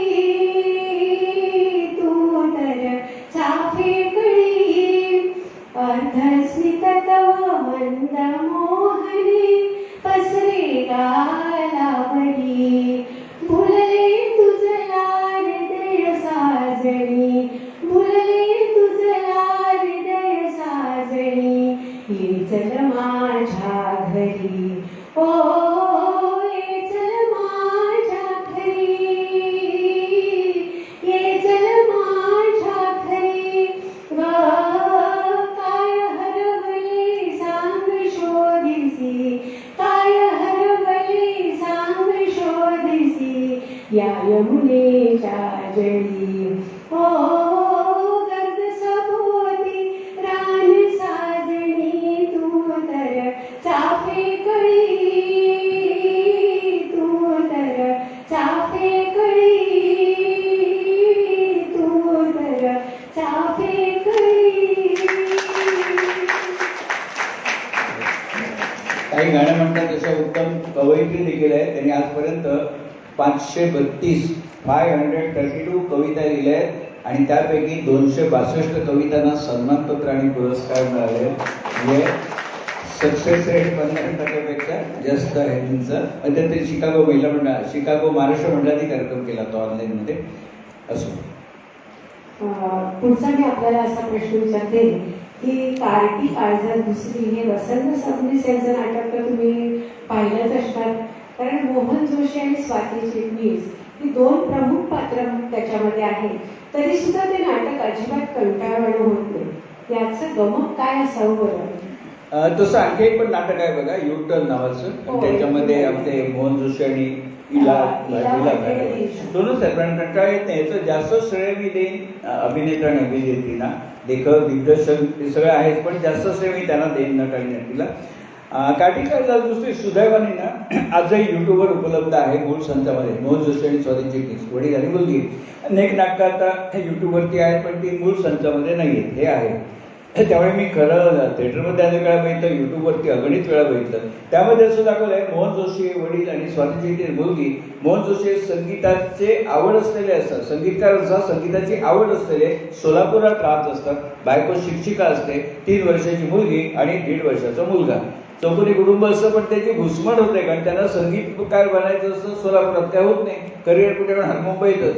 एक दिवशी त्या बायकोला सांगून निघतात की मला इथे नाही राहायचं, मी चाललो मुंबईला. आणि ते मुंबईला निघून येतात. बायकोची काही तरतूद न करता, रीतसर घटस्फोट न करता निघून येतात.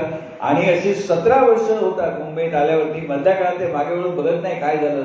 आणि 17 वर्षात खूप स्ट्रगल करतात मोहन जोशी, आणि ते उत्तम संगीतकार बनतात. नाव, लौकिक, पैसा, गाडी घोडा सगळं येतं. पण हे 17 वर्षात झालेलं असतं की ती 3 वर्षाची मुलगी होती घर सोडलं त्यावेळी, ती आता 20 वर्षाची झालेली. तिला उत्सुकता की वडिलांना भेटायचं, वडिलांना भेटायचं. मुलीने आता असतं, पण आई काय प्रतिसाद देत नाही, कारण ती म्हणते मला माहिती सुद्धा नाही 17 वर्षात काय झालंय ते. पण ती मुलगी चांगली असते. ती खाऊला दिलेले पैसे, बक्षिसाचे पैसे सगळे साठवते, कोणाकडून तरी वडिलांचा पत्ता मिळवते आणि आईला सांगून मुंबईला येते. ते काय ओळखत नाही, कारण घर सोडलं काही 3 वर्षाची होती, आता 20 वर्षाची झाली. मग ती सांगते मी मुलगी वगैरे, त्यांना आनंद होतो. मग महिना ती बाहेर राहते त्यांच्याकडे, खूप ते कौतुक करतात तिचं, प्रेमाने सगळं, ती गोष्ट वेगळी. पण 1 महिन्यानंतर ज्यावेळी ती जायला निघते त्यावेळी त्यांना खूप अस्वस्थ होतं की महिनाभर मुलगी आपली राहिली होती, आता जाते. त्यावेळी त्यांना खूप गलबलून येतं. आणि नेमकं कसं होतं, हे मुंबईत असल्यामुळे त्यांच्या घरी फोन बिल सगळं असतं, पण त्या काळी घरोघरी फोन नव्हते. बिल्डिंगमध्ये कोणाकडे एक फोन असायचा. आणि मग गावाला काय करणार, पोस्ट ऑफिसमध्ये जाऊन ट्रकपाल बुक करायचं. मग 5, 7, 8 तास लागेल तेव्हा लागेल नंबर. तर तशी ती फोन करते आईला, आणि आई समोरून सोलापूरहून ट्रकपालवरती बोलत असते. आणि ही सांगते स्वाती चिटणीस, आई आज रात्रीच्या ट्रेनने मी निघते, सकाळी बल्ल्याला स्टेशनवर पाठव. बल्ल्या म्हणजे तिचा भाऊ, जोपर्यंत मोठा झालेला आहे. सकाळी बल्ल्याला पाठव. आणखी काय काय बोलत असताना आपल्याला बघा कौशल्य असं नाटककाराचं की आई दिसत नाही रंगमंचावरती, पण ती आहे सभासद राहते. स्वाती चिटणीच्या संवादातनं ती बोलते, हा होय हो हो डॅडीची तब्येत चांगली आहे, डॅडी औषधं घेतात वेळच्या वेळी, हो डॅडी जेवण पण घेतात वेळच्या वेळी. म्हणजे त्या संवादात आपल्याला कळतं, हो नाही काय विचारते, डॅडी जेवले का, तब्येत बरी आहे का, औषधं घेतात का.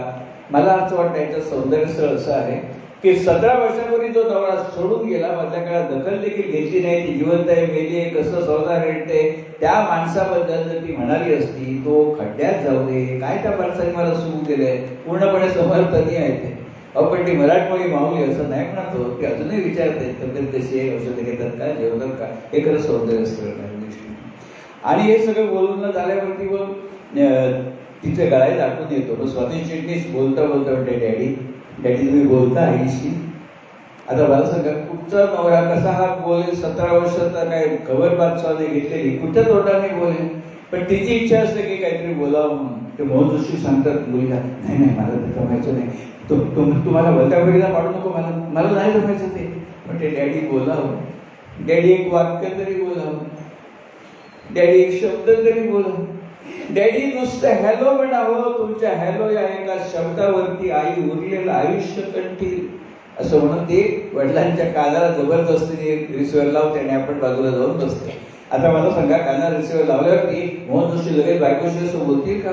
काय जेवायला कशी काय पाऊस पण घेत, पण तिकडे 4 दिवस पाऊस थांबायचं नाव नाही वगैरे असं बोलेल का तो माणूस?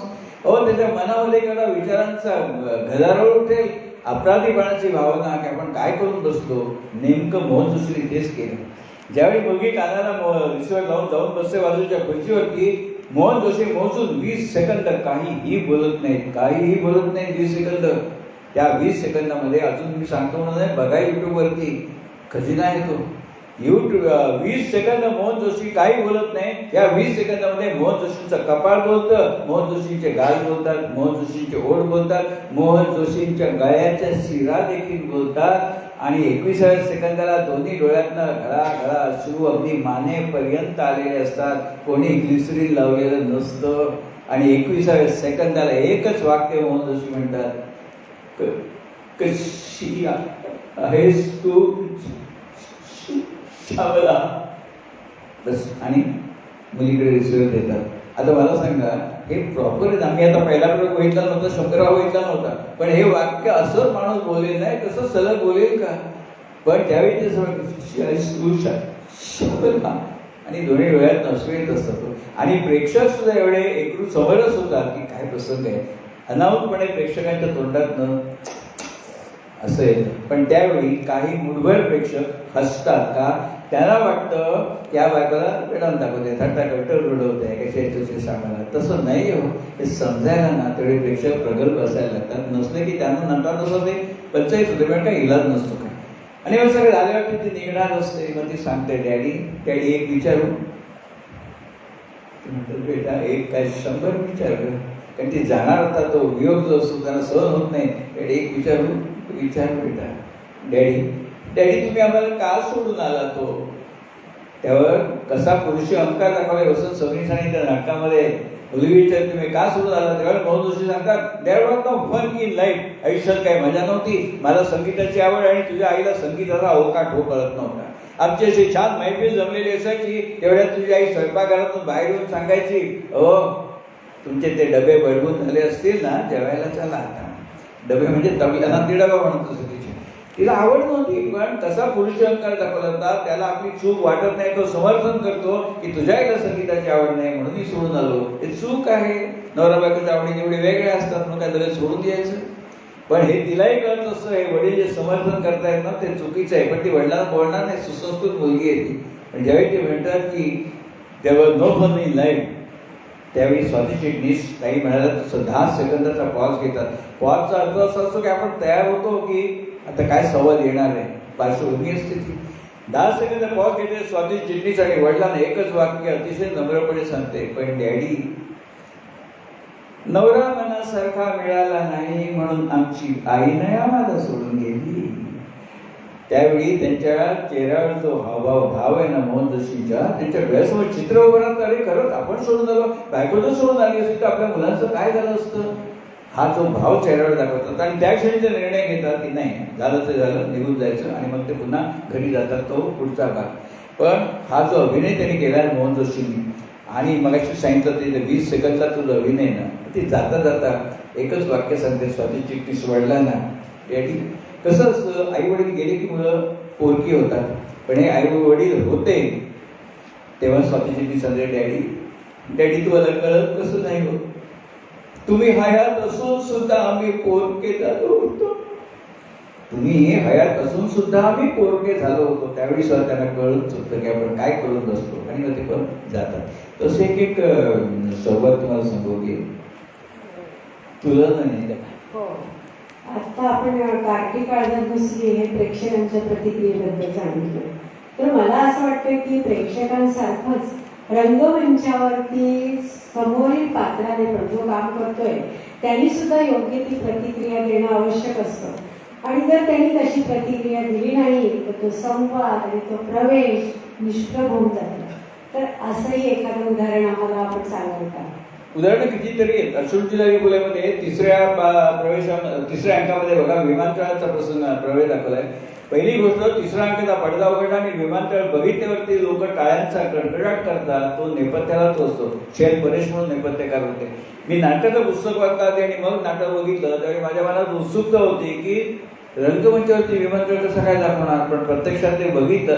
सगळं विमान नाही, विमानाचा काही भाग दाखवला होता, वर रंगी बेरंगी दिवे, खाली रनवे दाखवला होता LED लावून. त्यावेळी LED फार हे नव्हते, आता आपण घरात लावतो. तो रनवे असं दाखवला होता. मग घोषणा होत्या, विमान टेक ऑफचा आवाज, विमानच्या लँडिंगचा आवाज, मध्ये त्या एरोस्टेल घोषणा करतात तो बॅकग्राऊंडला आवाज होता. त्यामुळे असं वाटतं की आपण विमानतळावरच असतो. तर विमानतळावरच्या कॅपिटॉलियाचं दृश्य दाखवले. प्रभाकर पणशीकर स्मगलर उत्तरार्थ आहे, तो स्मगलर विद्यानंद ते बसलेले असतात.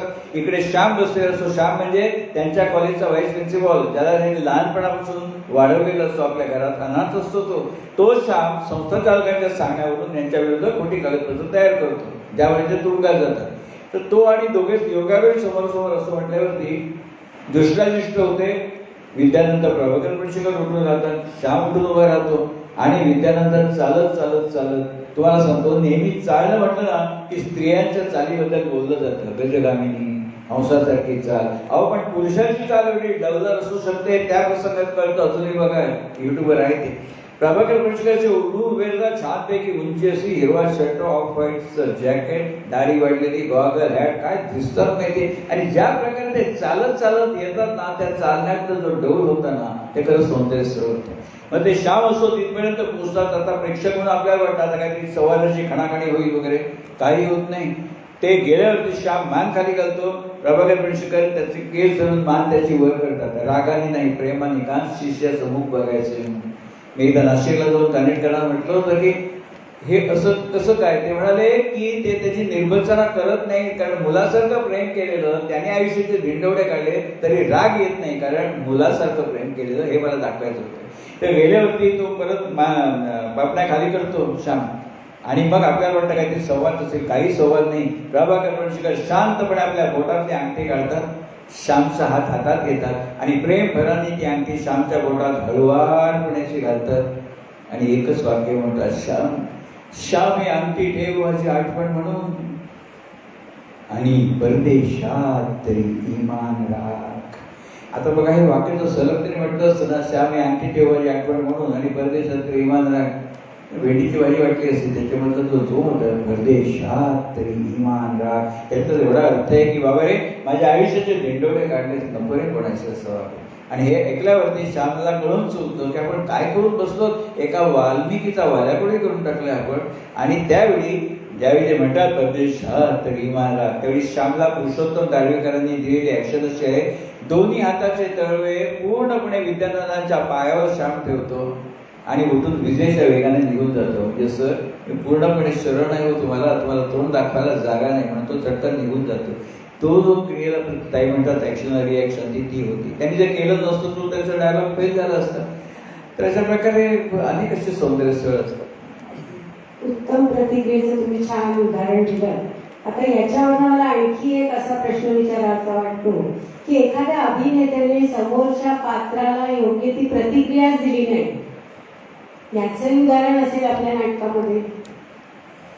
काही शिक्षिका होत्या, मागाशी सांगितलं LICचे एक ब्रीद वाक्य आहे बघा, जिंदगी के साथ भी जिंदगी के बाद भी. तसं त्यांचं आहे. प्रतिक्रिया दिल्याचं उदाहरण सांगा, प्रतिक्रिया न दिल्याचं उदाहरण सांगा. खूप छान आहे. म्हणून माझ्या सगळ्या कार्यक्रमामध्ये त्या निवेदिका असतात आणि त्यांच्या गाण्याच्या कार्यक्रमामध्ये मी निवेदक असतो. आणि मूळ कथा मी दोघं एकाच गावचे. अनेक लोक मला विचारतात की तुम्ही त्यांच्याच कार्यक्रम का करणार, म्हटलं माझ्या गावाचे दुसरा कोणाचं करणार असं.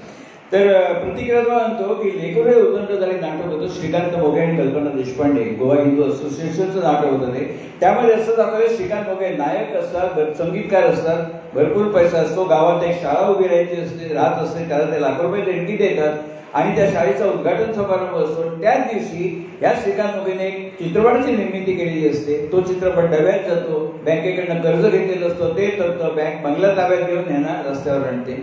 म्हणजे किती छान रंगवलं वसंत कानेटकरांनी की ज्या दिवशी त्यांनी दिलेल्या देणगीतनं शाळा उभी राहते आणि त्याच वेळी ते रस्त्यावर येतात. ही गोष्ट शाळेच्या हेडमास्टरना कळते आणि ते हेडमास्टर घरी येतात. त्यांना वाईट वाटतं की काय प्रसंग आहे. ते घरी येतात त्यावेळी हे संगीतकार श्रीकांत मोघे, राजशेखर नाव त्यांचं नाटकाचं, ते घरी नसतात. पण हे येतात हेडमास्टर, त्यावेळी पत्नी असते मधुराणी, त्याचं नाव. कल्पना देशपांडेंनी जी भूमिका केली होती मधुराणीची. तर ते भेटतात आणि म्हणतात की मधु बेटा हे मला राजाभाऊंना सांगायचं धाडस नाही, तू सांग. म्हणावं कुठेच काही नाही जमलं तर शाळेत संगीत शिक्षकाची एक जागा रिकामी आहे. बेटा तू सांगितल्याशिवाय ती जागा मी भरत नाही. असं म्हटल्यावरती मधुराणी काय तिला वाटतं की काय माझ्या नवऱ्याला वेळ आली. ती झटकन काही संवाद नाही तिला. ती झटकन साडीचा पदर तोंडावर ठेवते, एक हुंदका देते. त्या हुंदक्यात असा अर्थ असतो की काय नियतीने माझ्यावर वेळ आली, माझ्या नवऱ्याने दिलेल्या पैशाचा शाळा उभी राहिली, त्या शाळेत नोकरी वाईट नाही हो, पण जे देणगीदाराने त्या शाळेत नोकरी करायची वेळ आली, मी केवढं नियतीने माझ्या नवऱ्याला अन्याय केला, असं त्या हुंदक्याचा अर्थ असतो.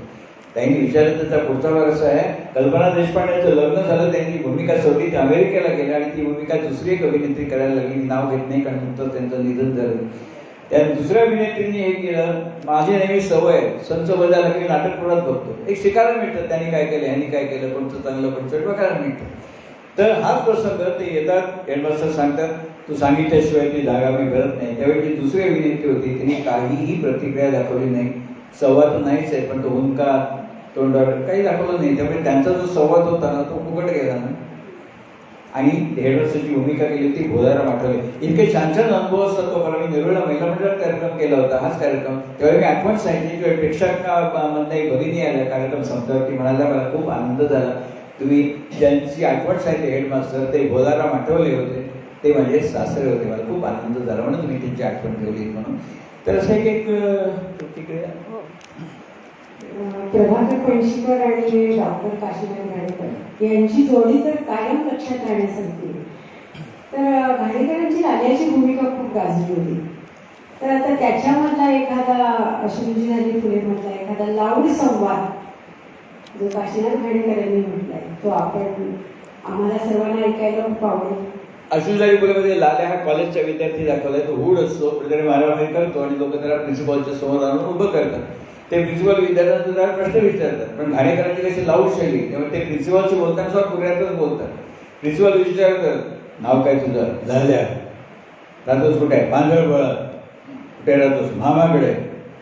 सर मला मामा म्हणतो, ही दुनिया खऱ्याची नाही, इथे खरे भिकेला लागतात आणि खोटे चैनी जगतात. मग सर मला मामा पोलीस फौजदार आहे, अख्ख्या गावावर त्यांनी जरा बसवली आहे ना, माझ्या मामाने काय वाटेल ते धंदे करावेत, त्याच्या विरुद्ध बोलायची कोणती हिंमत नाही.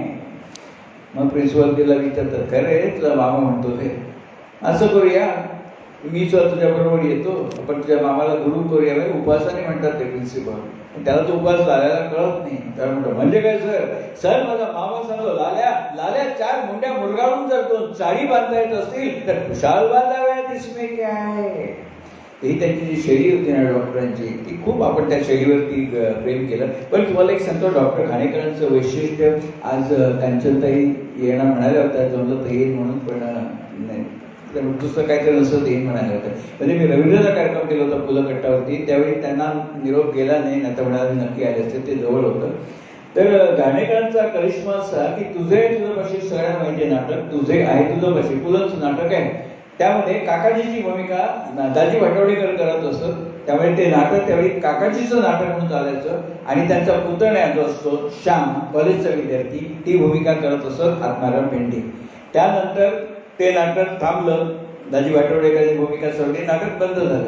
नंतर ते नाटक पुनरुज्जीवित झालं आणि त्यामध्ये काकाजीची भूमिका करायला लागले रवी पटवर्धन, काही प्रयोगामध्ये राजांनी करत असत आणि श्यामची भूमिका जी आत्माराम पेंडे करत असत ती भूमिका करायला लागले आमचे chocolate hero doctor Kashinath Ghanekar.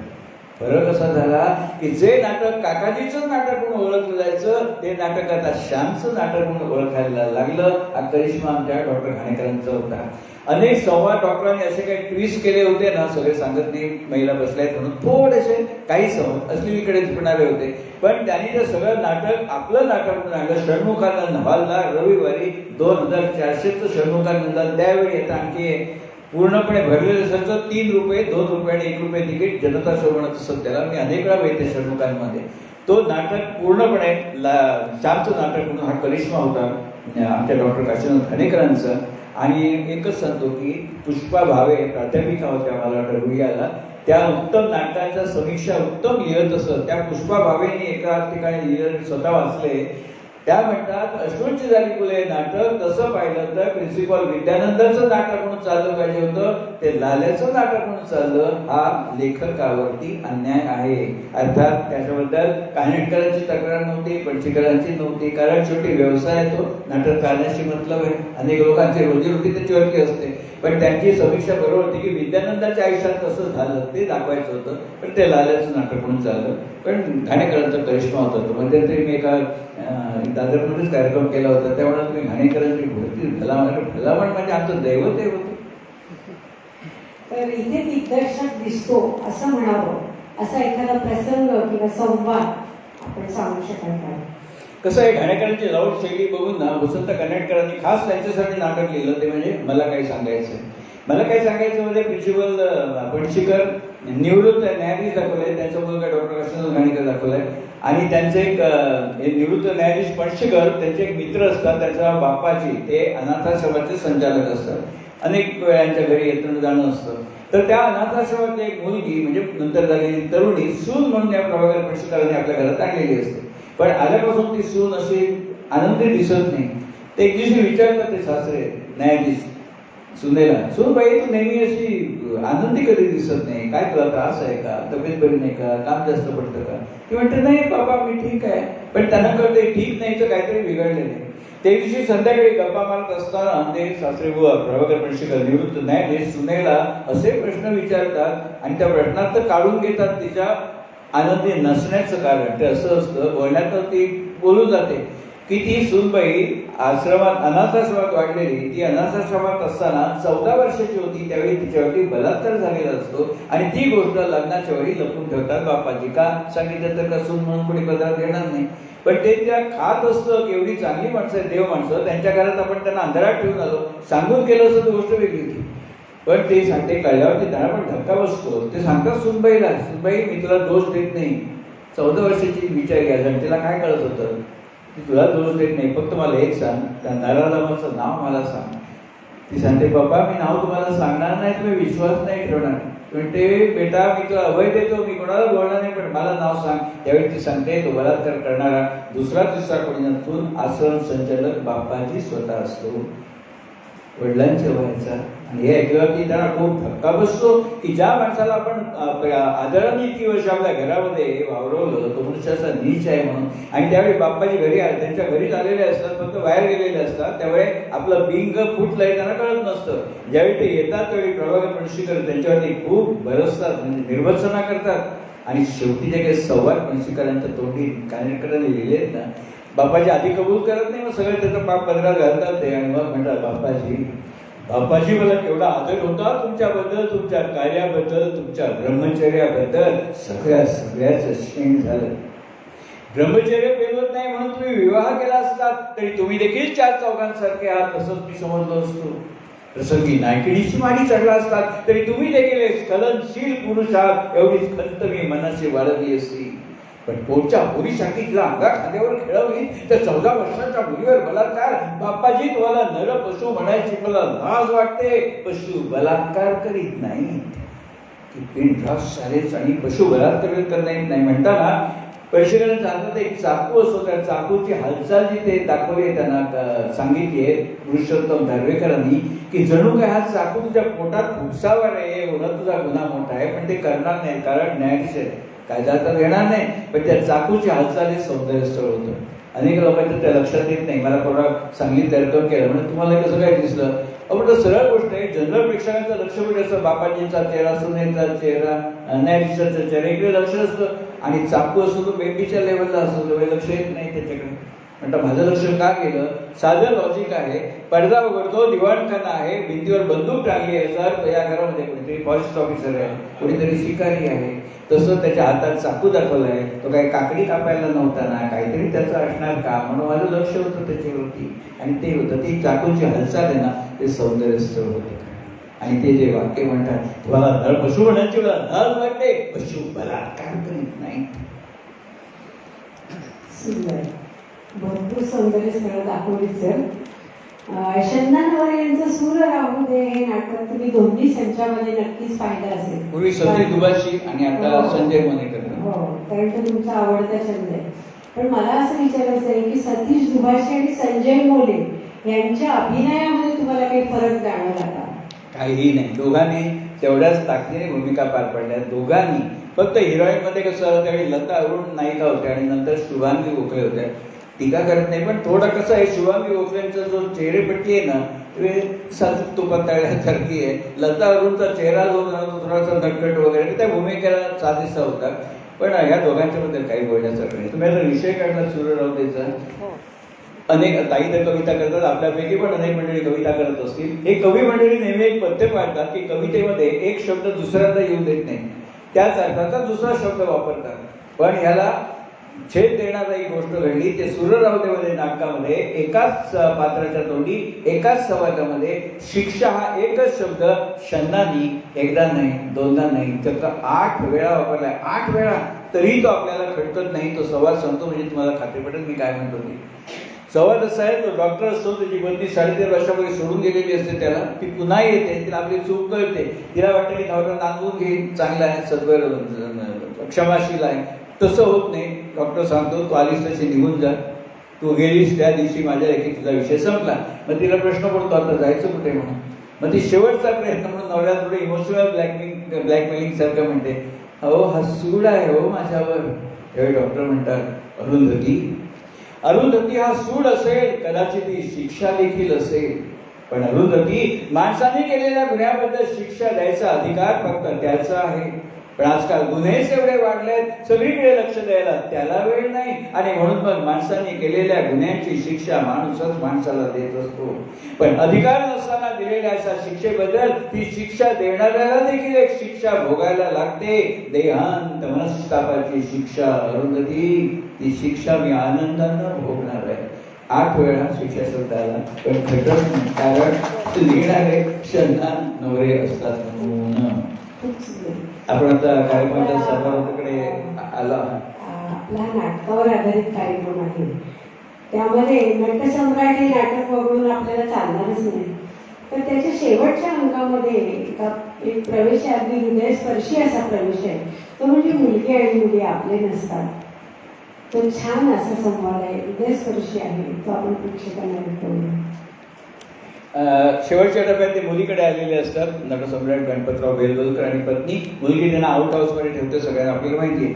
एक दिवशी ती मुलीची आई येते आणि ती बॅग उघडून, मुलगी येते आणि आईची बॅग उघडून बघते. आई म्हणते नले काय शोधते, ती म्हणते शिवणा विणकामाच्या सुया हरवल्यात त्या बघते. त्या सुया शोधायला ती आलेली नसते, घरात तिचे पैसे हरवलेले असतात. त्यावेळी तिला वाटतं आपल्या वडिलांनी तर घेतले नसतील, त्या संशयाने ती ट्रंक उघडते. त्यावेळी यांना माहिती नसतं, पण नंतर ज्यावेळी त्यांना कळतं की पैसे घरातच असतात, मिळतात. पण त्यांना ज्यावेळी कळतं की आपली पोरगी विणकामाच्या सुया शोधायला नव्हती आली, आपल्यावर पैसे आपण घेतल्या, तिला संशय होता म्हणून आली. त्यांना खूप वाईट वाटतं, खूप त्रागा करतात ते नटसम्राट. पण पत्नी शांत करते, कारण आई होती ती शेवटी सांभाळून घेणार. शांता दोघांनी भूमिका छान केली होती. शांता जो त्या सांगतात सरकार, त्या म्हणतात जाऊ दे हो, पैसे हरवले होते म्हणून पोरबावरली, म्हणून तिला वाटलं आपला बाप चोर आहे, आपली आई चोर आहे. आणि ती दोघं माताडी आहेत, लोळी बांगडी आहेत, एखाद्या बेवारस कुत्र्यासारखं आपल्या आश्रयाला येऊन राहिले. सरकार या बीड दमडीच्या कडपुतळ्याला न्यायासमोर बसून त्यांच्यासमोर इन्साफ मागायचीच काय, निरपराध ठरायची देखील माझी इच्छा नाही. कारण मराठी रंगभूमीचा सार्वभौम राजा गणपतराव जोसांचा बट्ट शिष्य खाडीलकर, गडकरी यांच्यासारख्या दैवतांनी ज्याच्या पाठीवरून हात फिरवला तो रंगभूमीचा नटसम्राट कलावंत, त्याची दोषी विटंबना करते. तो तुझा बाप झाला म्हणून, त्याच्याकडे पैसे नाहीत म्हणून, म्हातारपणामुळे तो असहाय झालाय म्हणून. आपल्या लाडक्या कोकराला क्षमा करावं. खबरदार चांडाने पुन्हा त्या शब्दांचा उच्चार करशील तर.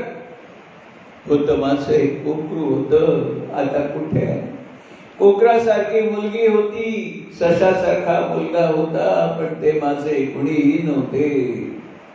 आबा पाठीवर घेणाऱ्या 8 हत्तींना विचारून पहा, ते देखील हेच सांगतील, कुणी कुणाचं नसतं, कुणी कुणाचं नसतं. अंतरात भडकणारा एखादा आत्मा आमच्या वासनेच्या जिन्यावरून पृथ्वीवरच्या मातीत उतरतो आणि आम्हाला वाटतं आम्ही बाप झालो, आम्ही आई झालो. सगळं सगळं खोटं सरकार आम्ही फक्त जिने असतो, फक्त जिने, फक्त जिने, फक्त जिने.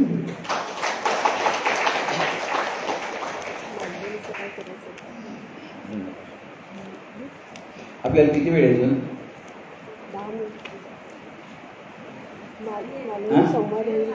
झाले. मग आपण एक समारोपाला एक गाणं म्हणून आपण कार्यक्रमाचा समारोप करूया. हे नाट्यगीत मदनाची मंजिरी ह्या नाटकामधलं आहे. डॉक्टर सुमन माटे हे गाणं गातात, अतिशय सुंदर म्हणतात त्या.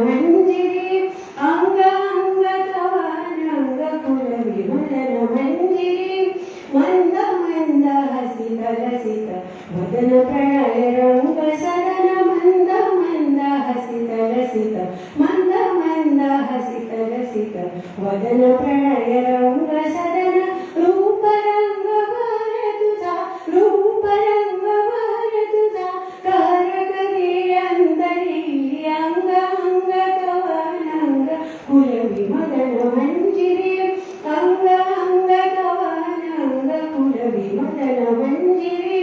तव यौवन रंगदार चाल तुझी डौलदार, तव यौवन रंगदार चाल तुझी डौलदार, तव यौवन रंगदार, तव यौवन रंगदार चाल तुझी डौलदार.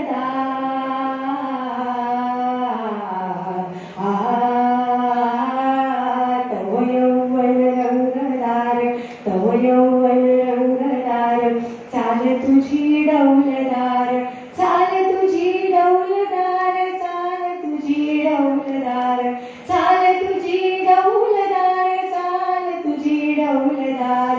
तव यौवन रंगदार चाल तुझी डौलदार, तव यौवन रंगदार चाल तुझी डौलदार, तव यौवन रंगदार चाल तुझी डौलदार, तव यौवन रंगदार चाल तुझी डौलदार, चाल तुझी डौलदार, चाल तुझी डौलदार.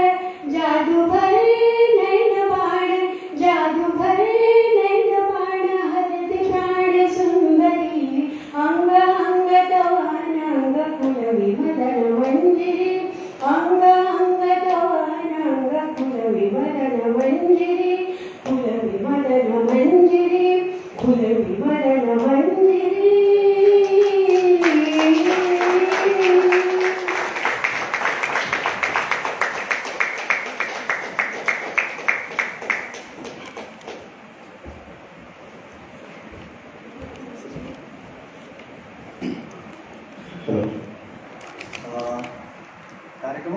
अप्रतिम झाला आणि हे आभार प्रदर्शन मी इथे नाही करणार. त्याला कारणच आहे, 2-3 गोष्टी मला फार सांगाव्याशा वाटतात. पहिली गोष्ट अशी आहे की आज इथे इतका जो प्रेक्षक वर्ग आला असेल तो टेक होऊन काय करणार आहे की मी नाटकाला का जावं. आता जे नाटकाला आपण जातोय ते अभिनय बघायला जातो, पण नाटकातील सौंदर्य स्थळे ह्याच्यासाठी आता लोक जातील. कारण की प्रॉपर्टी का वापरल्या जातात किंवा प्रॉपर्टी मध्ये वापर केलेल्या गोष्टींचा रिझन काय आहे, त्याचं जस्टिफिकेशन काय आहे. प्रत्येक प्रेक्षक आता नाटक बघताना हा विचार करेल की लेखकाचं म्हणणं दिग्दर्शकाने अभिनयाद्वारे मांडताना या गोष्टींचा वापर का केला गेला असेल. हे मला असं वाटतं या आत्ताच्या ज्या काही तुम्ही निरीक्षण, समीक्षण, परीक्षण जे म्हणता येईल त्याच्यातनं बाहेर आलं. हा एक भाग. आणि मला दुसरी गोष्ट फार प्रकर्षाने जाणवते की सरांचा इतका अभ्यास आहे. जर मी नाटकातला एक कलाकार असेल किंवा मी लेखक असेल, दिग्दर्शक असेल, तर मला वाटतं असे कार्यक्रम आत्ताच्या लेखक, दिग्दर्शक आणि कॉलेजमध्ये घडवणाऱ्या एकांकिका स्पर्धा असू दे किंवा ज्या मुलांना नाटकात किंवा रंगभूमीवर काम करायचं असेल त्यांच्यासाठी नक्की कराव्या. का तर इतक्या चांगल्या प्रकारे नाटक करता येतं आणि होतं ते आपण विसरू आहे. तर इतकं प्रचंड लिखाण, जे जड लिखाण असतं, आता आपण फार साधी लिखाणं करून ती तोंडात बसतात म्हणून वापरतो, पण 3-3 अंक लोक बसायचे. आज आपण सरांनी केलेला कार्यक्रम 90 मिनिटं बसलो. याच्यातलं सगळ्यात महत्वाचं कारण हेच आहे की सरांनी जे काही बेंचमार्क सांगितले, म्हणजे जसं लाल्याचं कॅरेक्टर असेल, वसंत कानेटकर असेल, प्रल्हाद अत्रे असतील, पु ल देशपांडे असतील, तर या सगळ्यांनी एवढं करून ठेवलंय की ते आपल्याला खुर्चीत बसायला कारणीभूत ठरवतं. आत्ताचे नाटकं किंवा आत्ताचे लेखक जे करतात ते खुर्ची उठून लावायला प्रयत्न करतात. की आता खूप झालं, कंटाळा आला. मला असं वाटतं म्हणूनच जुन्या नाटकांना परत आता वेगळ्या स्वरूपात मांडण्याचं कारण हेच आहे की लेखकाने सगळं चांगलं करून ठेवलंय तर ते अभिनयातनं किंवा दिग्दर्शकांना करायला अपुरं पडतं, मी तर म्हणेन.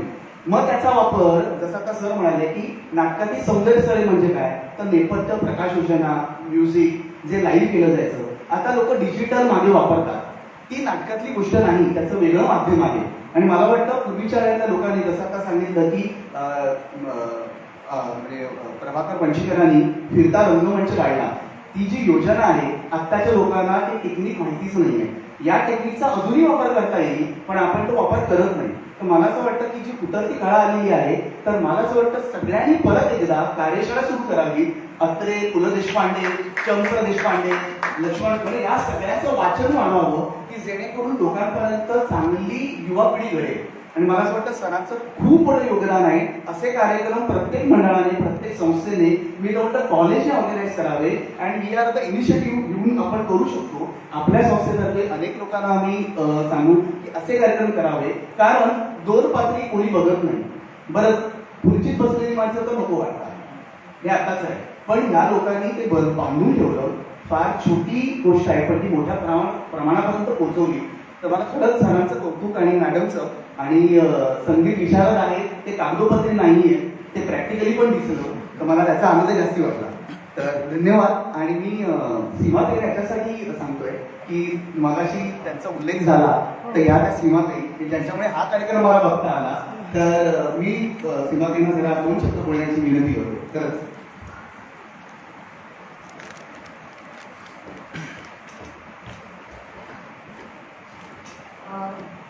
प्रेक्षक, दादरचे प्रेक्षक हे जाणकार प्रेक्षक आहेत. आम्ही गर्दीने दर्दी प्रेक्षक असतात आमच्याकडे. आणि मला आनंद होतोय की आत्ताच आम्ही उशिरा आलो थोडं, कारण स्वामीराज प्रकाशनचा पुरस्कार आम्हाला दिला गेला. आणि मला सर आठवण झाली, चेतन दळवे आज भेटले आणि कवच सर भेटले. म्हणजे जी माणसं, चेतन दळवेंचं नाटक आम्ही पण बघितलं होतं आणि एकदम समोर आल्यानंतर मला ते नाटक आठवलं. म्हणजे अश्विनी झाली फुले किंवा तुम्ही जे काय आम्हाला सांगितलं, तुम्ही मी जेवढं ऐकलं, तर माझ्या डोळ्यासमोर तुम्ही सांगताना पिक्चर उभं राहत होतं. आणि मला वाटतं हे जे आहे ना की आपल्या डोळ्यासमोर कोणी सांगत असताना ज्या वेळेला चित्र उभं राहतं तेच खरं सांगणं असतं. आणि ते यशस्वीरित्या झालंय आणि ते नाटक आपण परत अनुभवलंय असं मला वाटतं. आपण दोघंजण आला, खरं सांगायचं तर हा कार्यक्रम मागच्या महिन्यात होणार होता, पण आमचं रेशन कार्ड नाटक होतं म्हणून आम्ही त्यांना रिक्वेस्ट केली आपण तो पुढल्या महिन्यात करू. पण पण त्यांनी आमच्या विनंतीचा मान राखून ते परत म्हणजे ते त्यावेळेला न येता यावेळेला परत आले, त्याबद्दल सर खरंच धन्यवाद. चंद्रशेखर ठाकूर सरांचा आर्थिक सल्लागार म्हणून सुद्धा आपल्या इकडे व्याख्यान झालेलं आहे आणि मला वाटतं वसंत व्याख्यानमालेमध्ये सुद्धा त्यांचं व्याख्यान झालेलं आहे. पण हे त्यांच्यातला हा जो काही वेगळा गुण आहे तो आज आमच्यासमोर आला. आणि म्हणजे मला सांगायचं की आर्थिक गोष्टी आणि नाटक किंवा कला ह्या इतक्या विरुद्ध गोष्टी आहेत, पण त्यांच्यामध्ये त्या इतक्या एकवटल्या आहेत की खरंच सर तुमचं कौतुक आहे मॅडम, तुमचंही कौतुक आहे. तुम्ही जी गाणी गायली त्याच्यामुळे मलाही खूप मनाला रिलॅक्स वाटलं, कारण ही गाणी हल्ली ऐकायलाच मिळत नाही. म्हणजे आपण युट्यूबला लावलं तरच ऐकायला मिळतात. आणि सगळ्यात महत्त्वाचं तुम्ही आज जो उपस्थित राहिलात त्याबद्दल तुमचेही आभार. कारण सांस्कृतिक अमावास्या हा कार्यक्रमच आम्ही अशासाठी ठेवलाय की नवीन नवीन गोष्टी ऐकायला मिळाव्यात. म्हणजे आज सर आहेत पण तरुणाई आपल्याकडे प्रायोगिक रंगभूमी ज्यांना हे स्टेज मिळत नाही, उपलब्ध होत नाही, त्या बाहेर मुंबई बाहेरच्या लोकांनी मुलांनी येऊन तिकडे नाटक सादर करावं. तिकडे काय प्रकाराने कसं असतं नाटकात वास्तवता आजूबाजूची परिस्थिती मांडली जाते, तर मुंबईच्या बाहेर काय वास्तव आहे हे नाटकाद्वारे इथे यावं आणि कमी नेपथ्यामध्ये आमचा प्लॅटफॉर्म वापरून तो सादर करावा, अशी आमची त्यामागची कल्पना आहे. मला सांगायला आनंद वाटतोय. मगाशी मी उशिरा आले त्यामुळे कदाचित यांनी सांगितलं असेल किंवा नसेल माहिती, कारण मी बोलायचं राहिलं की सांस्कृतिक अमावास्येसारखाच आणखीन एक दिवस आम्ही मंडळातर्फे करणार आहोत ज्याच्यामध्ये नाटकाशिवाय इतर गोष्टी असतील, म्हणजे व्याख्यानं असतील किंवा अशा तऱ्हेचे कार्यक्रम असतील की ज्याच्यातून आपल्याला एक वेगळी दृष्टी मिळेल. एक शेवटचा मुद्दा सांगते की नाटक कसं बघावं याचं प्रशिक्षण म्हणजे आजचं कार्यक्रम. पुन्हा सगळ्यांना उपस्थित राहिलात आणि आमची तरुण पिढी इतकी छान काम करते त्यांचंही आपण सगळ्यांनी कौतुक करूया. कारण आज स्टेजवर नंतर आमची मधुरा आणि सुरेश या तिघांवर हा कार्यक्रम सोपवला होता आणि त्यांनी अतिशय सुंदर रीतीने तो आज यशस्वी केला. त्यांचंही आपण सगळ्यांनी कौतुक करूया आणि कार्यक्रम संपला असं मी जाहीर करतो. धन्यवाद.